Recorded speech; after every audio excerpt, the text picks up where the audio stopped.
പ്രിയപ്പെട്ട പ്രേക്ഷകരെ, എനിക്കൊപ്പം വിവിധ ക്യാമ്പുകളിൽ നിന്നായി ഇവിടെ എത്തിച്ചേർന്നിരിക്കുന്ന മനുഷ്യരുണ്ട്. ഒരുപാട് കാര്യങ്ങൾ അവർക്ക് പ്രേക്ഷകരുമായി പങ്കുവയ്ക്കാനുണ്ട്, സർക്കാരിനെ അറിയിക്കാനുണ്ട്. നമുക്കൊപ്പം അതിഥികളായിട്ടുള്ളവരെ കൂടി ഒന്ന് പരിചയപ്പെടുത്താം. അതിഥികൾ എന്ന് നമ്മൾ പറയുമ്പോഴും ഇതൊരു ഏതെങ്കിലും തരത്തിൽ രാഷ്ട്രീയമായി ഏറ്റുമുട്ടാനുള്ളൊരു വേദിയല്ല.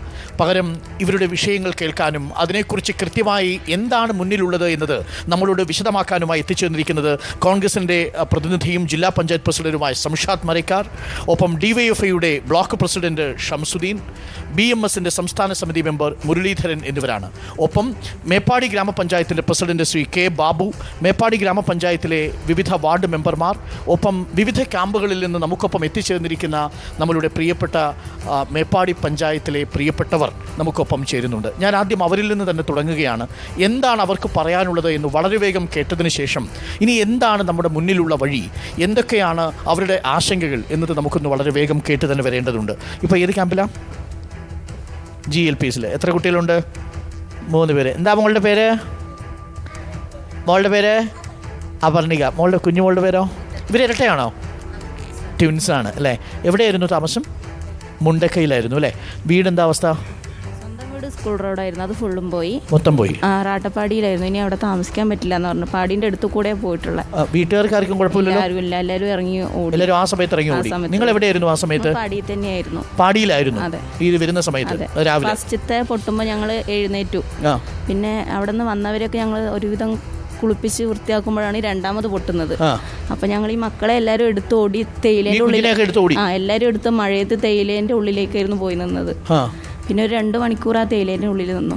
പിന്നെ ഒരു മഴ കുറഞ്ഞിട്ടാണ് അവിടെ ഒരു എസ്റ്റേറ്റിന്റെ ക്വാർട്ടേഴ്സ് ഉണ്ട്, അവിടെ പിന്നെ പോയി. ഹസ്ബൻഡ് എന്താ വർക്ക് ചെയ്യുന്നത്? ജീപ്പ് ഡ്രൈവറാണ്. വർക്ക് ചെയ്യുന്നുണ്ടോ? നമ്മൾ വർക്ക് ചെയ്യുന്നുണ്ടോ? ചെയ്യുന്നില്ല. അപ്പൊ ഹസ്ബൻഡിന്റെ വരുമാനമായിരുന്നു. ജീപ്പിന്റെ അവസ്ഥ എന്താ? ജീപ്പ് കുഴപ്പമില്ല, അവിടുന്ന് എല്ലാവരും സേഫ് ആക്കി കൊണ്ടുവന്ന ആ ജീപ്പിലായിരുന്നു. ഓക്കെ. ഇപ്പൊ നിങ്ങൾ ക്യാമ്പിലാണ്? ഇപ്പൊ ഞങ്ങൾ ക്യാമ്പിലാണല്ലേ? അപ്പോൾ ഇനി ക്യാമ്പിൽ നിന്ന് മാറണം. വാടക വീട് കിട്ടിയോ? വാടക വീട് ഇതുവരെ ഞങ്ങളെ ലിസ്റ്റിൽ ഒന്നിലും ഞങ്ങളെ പേരും വന്നിട്ടില്ല. 3 മക്കളും കൊണ്ട് എങ്ങോട്ട് പോകുന്ന ഒന്നും അറിയില്ല. വാടക വീട്ടിൽ ലിസ്റ്റിൽ പേര് വരാഞ്ഞത്? ലിസ്റ്റിൽ ഇതുവരെ ഞങ്ങൾക്ക് ബാക്കിയുള്ളവർക്ക് ഒരുവിധം എല്ലാവരും പേര് വന്നു. ഞങ്ങളെ റൂമിലുള്ള ഞങ്ങളെ ചേച്ചീൻ്റെ പേര്, അങ്ങനെ കുറച്ച് പേര്. ഇവിടെ ഉണ്ടോ? ആരാ ഉള്ളത്? ഇവിടെ ഉണ്ടോ? അവരെല്ലാവരും ഉണ്ട്, പേര് വന്നിട്ടില്ല. ഒരു നിമിഷം ഒരു നമ്മളെവിടെ? മുണ്ടക്കൈ തന്നെയായിരുന്നു താമസം? മുണ്ടക്കൈ റാട്ടപ്പാടി എന്ന് പറയും, അവിടെയാണ് താമസം. വീടെന്താ അവസ്ഥ? ഞങ്ങളെ പാടീന്റെ അടുത്ത് കൂടെയാണ് പോയിട്ടുള്ളത്. ഞങ്ങളൊക്കെ ഓടി രക്ഷപ്പെട്ടതാണ്. പിന്നെ എസ്റ്റേറ്റ് പാടി ഇപ്പോഴും ഉണ്ടോ അവിടെ? പാടി ഇപ്പോഴും ഉണ്ട്. അതുകൊണ്ടാണോ ഇനി ലിസ്റ്റിൽ വരാത്തത്? എന്താ അറിയില്ല. ഞങ്ങള് പിന്നെ പാടിയിൽ ഇനിയിപ്പോ ജീവിക്കാൻ പറ്റുമോ? ഇല്ല, ഒരിക്കലും പറ്റില്ല. എന്താ അതിന്റെ അവസ്ഥ? അത് ഏത് നിമിഷവും പോകുന്നുള്ള ഒരു അവസ്ഥയിലാണ് നിൽക്കുന്നത്. അതിന് മുമ്പിലെ ഭാഗമൊക്കെ പോയോ? അതിന്റെ സൈഡിൽ കൂടെയാണ് പോയിട്ടുള്ളത്. അവിടെ ഒരു തിണ്ടുള്ളതുകൊണ്ട് ഞങ്ങളൊക്കെ രക്ഷപ്പെട്ടു. അല്ലെങ്കിൽ എത്ര പേരുണ്ട് വീട്ടില്? ഞങ്ങള് 4 ആളാണ് ഉള്ളത്. നിങ്ങൾ 4 പേര് മക്കളാണോ ഇവര്?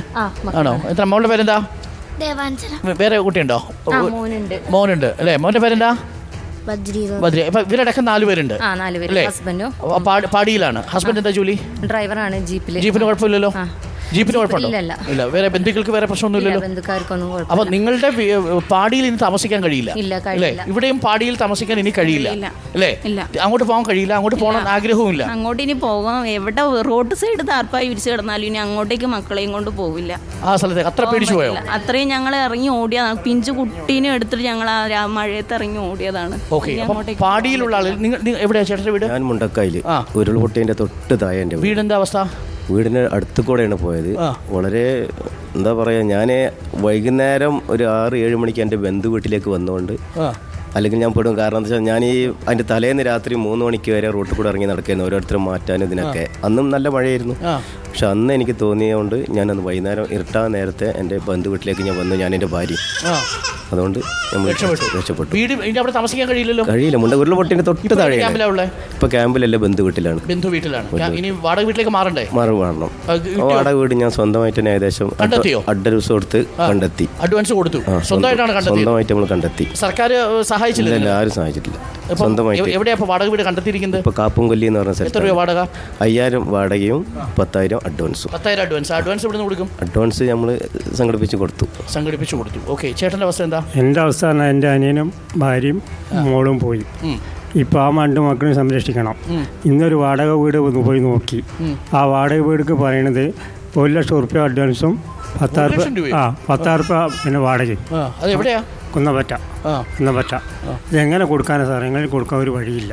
നിങ്ങൾ എവിടെയായിരുന്നു താമസിച്ചിരുന്നത്? മുണ്ടക്കയിൽ തന്നെ പോയി പറഞ്ഞ സ്ഥലത്ത് ആ വീട് മൊത്തം പോയോ? വീടിൻ്റെ സൈഡിൽ കൂടെ പോയത്. വീട് സൈഡിൽ കൂടെ പോയത്. ഓക്കെ. അപ്പം നിങ്ങൾക്കിനി വാടക വീട് വേണം. സർക്കാർ ലിസ്റ്റ് ഉണ്ടാക്കിയല്ലോ, ആ ലിസ്റ്റിലില്ലേ നിങ്ങൾ? ലിസ്റ്റിലുണ്ട്, പക്ഷെ അത് അലോട്ട്മെന്റ് ചെയ്തിട്ടേ വരുള്ളൂ. അലോട്ട്മെന്റ് ആയില്ല. ഇല്ല. ഇപ്പൊ ക്യാമ്പിൽ ഇപ്പൊ ബുദ്ധിമുട്ടില്ലല്ലോ? ക്യാമ്പിൽ ബുദ്ധിമുട്ടൊന്നുമില്ല, പക്ഷെ മാറണം.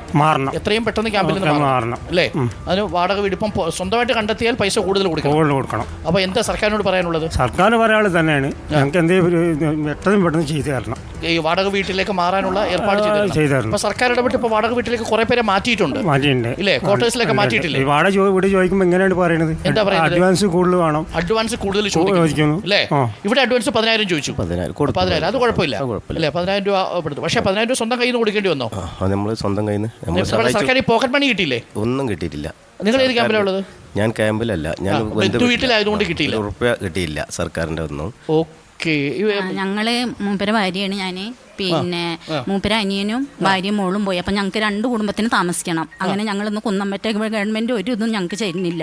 ഞങ്ങൾ കുന്നമ്പറ്റ പോയൊരു വീട് നോക്കി ഞങ്ങൾ 2 ഫാമിലിക്ക് താമസിക്കാനുള്ളതാണ്. അപ്പോൾ അവർ 1 ലക്ഷം ചോദിച്ചു വാടക അഡ്വാൻസ്. 1 ലക്ഷം. പിന്നെ അത് 30ലേക്ക് ആക്കി തന്നു. ആ 30 പറഞ്ഞാൽ ഇന്ന് നാളെ പോവുകയാണെങ്കിൽ ആ 30,000 രൂപ കൊടുക്കണം. 12,000 രൂപ.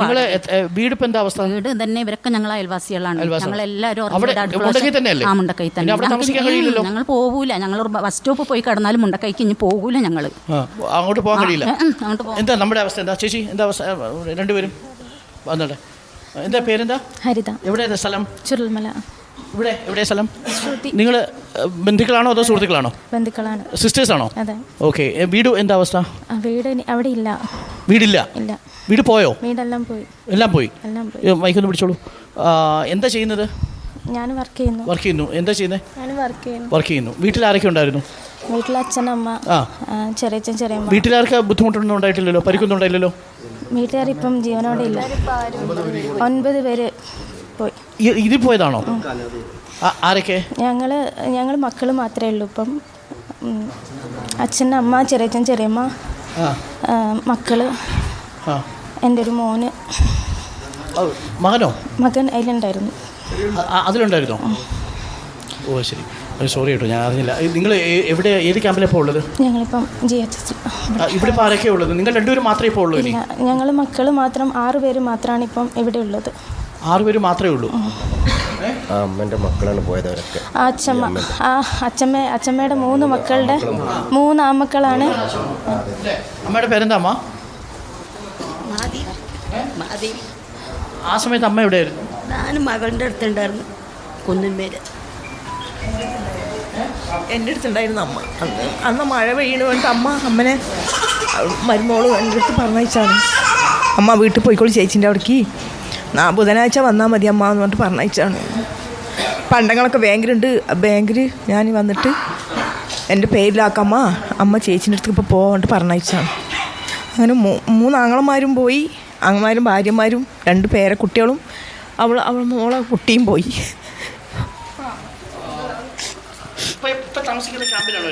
ക്യാമ്പിലാണ്. മോന് എത്ര വയസ്സുണ്ടായിരുന്നു? മോന് 13 വയസ്സ്. 13 വയസ്സ്. ഏത് സ്കൂളിലാണ് പഠിച്ചിരുന്നത്? അവിടെ വെള്ളാർമല സ്കൂളിലായിരുന്നു. GHS. എന്താ ചെയ്തിരുന്നേ? മോനോ? അല്ല, ഞാൻ വിംസ് ഡോക്ടർ മോക്കൻസ് മെഡിക്കൽ കോളേജിൽ വർക്ക് ചെയ്തുകൊണ്ടിരിക്കുകയായിരുന്നു. ഹസ്ബൻഡ് കൂലിപ്പണിയാ. ഇപ്പം എന്താ അവസ്ഥ? വാടക വീട് കണ്ടെത്തിയോ? ഞങ്ങൾ കണ്ടെത്തിയിട്ടുണ്ട്. വാടക വീട് കണ്ടെത്തിയിട്ടുണ്ട്. എത്ര രൂപ അഡ്വാൻസ് അവർ ചോദിക്കുന്നത്? അഡ്വാൻസ് 20,000 ചോദിച്ചത്. 20,000 ചോദിക്കുന്നുണ്ട്. അപ്പോൾ നിങ്ങൾ കൊടുക്കുന്നുണ്ടോ? എന്താ അവസ്ഥ? ഞങ്ങൾ മാറി പോകണമെങ്കിൽ എന്തായാലും കുട്ടികൾക്ക് ഇനി സ്കൂളിലൊക്കെ പോകണ്ടല്ലേ. അതായത് ഒരു കുടുംബത്തിലെ എത്ര പേരാ പോയത്? 9 പേര് പോയി. അതിൽ ഏറ്റവും അടുത്ത ആളുകൾ പോയത് അച്ഛൻ, അമ്മ, മോനും പോയി അല്ലേ? നിങ്ങൾ പ്രയോറിറ്റി ലിസ്റ്റിൽ തന്നെയല്ലേ സർക്കാരിൻ്റെ? അല്ലേ? സർക്കാർ തന്ന വീടാണോ ഇപ്പോൾ? ആ ലിസ്റ്റിലുള്ള വീടാണോ? അല്ല, ഞങ്ങൾ സെപ്പറേറ്റ് ആയിട്ട് വീട് എടുത്തതാണ്. വീടല്ലാതെ ഒറ്റയ്ക്ക് പോയി കണ്ടെത്തിയത്. ഈ സർക്കാർ തരുന്ന ലിസ്റ്റിലെ വീട് നമുക്ക് എടുക്കാൻ പറ്റുമോ? പറ്റില്ല. അവരെന്ന് വെച്ചാൽ നമുക്ക് എന്താ ക്വാർട്ടേഴ്സ് പോലെയുള്ള റൂമാണ് തരുന്നത്. അപ്പം ഞങ്ങൾ ഈ 6 പേര് ഒരുമിച്ച്. 6 പേരെന്ന് പറയുന്നത് ആരൊക്കെയാണ് ഉള്ളത് ഇപ്പോൾ? ഇതാ ബ്രദറുണ്ട്. ബ്രദറാണ്. നിങ്ങൾ സഹോദരങ്ങളാണ് 6 പേരുള്ളത് ഇപ്പോൾ? ഞാനാ മൂത്തത്. പേര്? അരുൺകുമാർ. അരുൺ മാരീഡ് ആയിരുന്നോ? അതെ. വൈഫിന്? വൈഫ് സെപ്പറേറ്റ് ആണ് ഇപ്പോൾ. ആണ് ഉണ്ട്. അപ്പം നിലവിൽ അരുണുണ്ട്, ഞാനും പിന്നെ ഈ മക്കളും ഉണ്ട്. ഇവള് നെക്സ്റ്റ് മന്ത് മാരേജ് ഉറപ്പിച്ച് വെച്ചായിരുന്നു. അപ്പം കല്യാണം ഉറപ്പിച്ച് വെച്ചാണ്. അതിനുള്ള പണ്ടമൊക്കെ വീട്ടിലുണ്ടായത് എടുത്ത് സ്വരുക്കൂട്ടി വെച്ചതായിരുന്നു. എല്ലാം പോയി. അതെല്ലാം പോയി. എല്ലാം ആ വീടും പോയി. വീട് 3 വീട് അടുത്തടുത്താണ്. 3 വീട് അടുത്തടുത്ത് പോയി. 9 പേരും പോയി. ചെറിയച്ഛന്മാർ 2 പേര്, കുട്ടികൾ, അച്ഛൻ, അമ്മ, അങ്ങനെയല്ല. അല്ല, എൻ്റെ ഒരു സംശയം, ഇപ്പോൾ നിങ്ങൾ ഇത്രയും പേര് കൂടി ഒരുമിച്ചൊരു വീട്ടിൽ താമസിക്കണം അല്ലേ? അല്ലെങ്കിൽ സെപ്പറേറ്റ് കഴിയുള്ളൂ. അച്ഛനോ? അല്ല, ഒരുമിച്ച് താമസിക്കണം. അപ്പോൾ സെപ്പറേറ്റ് പോയിട്ടുണ്ടെങ്കിൽ ഒറ്റപ്പെട്ടു പോകും മക്കള്. അപ്പോൾ ഇപ്പോൾ സർക്കാർ തരുന്ന വീട്ടിൽ അങ്ങനെ ഒരുമിച്ച് താമസിക്കാനുള്ള സൗകര്യമില്ല. അതുകൊണ്ട് അത് ദൂരം കൂടുതലൊക്കെയാണ്. നമുക്ക് ഈ മക്കളെ പഠിപ്പിക്കണമെന്നുണ്ടെങ്കിൽ ആ ദൂരത്ത് നിന്ന് ഇത്ര അടുത്തേക്ക് വരാൻ പറ്റില്ല. Okay okay. ഇനിയിപ്പോൾ ചൂരൽമല സ്കൂളില്ലെങ്കിൽ മേപ്പാടിയിലാണ് സ്കൂള്. ഒരു കുട്ടി ഉണ്ടായിരുന്നു, ഒരു മോനാണ് ഉണ്ടായിരുന്നത് ആ സമയത്ത് അല്ലേ? ഓക്കെ.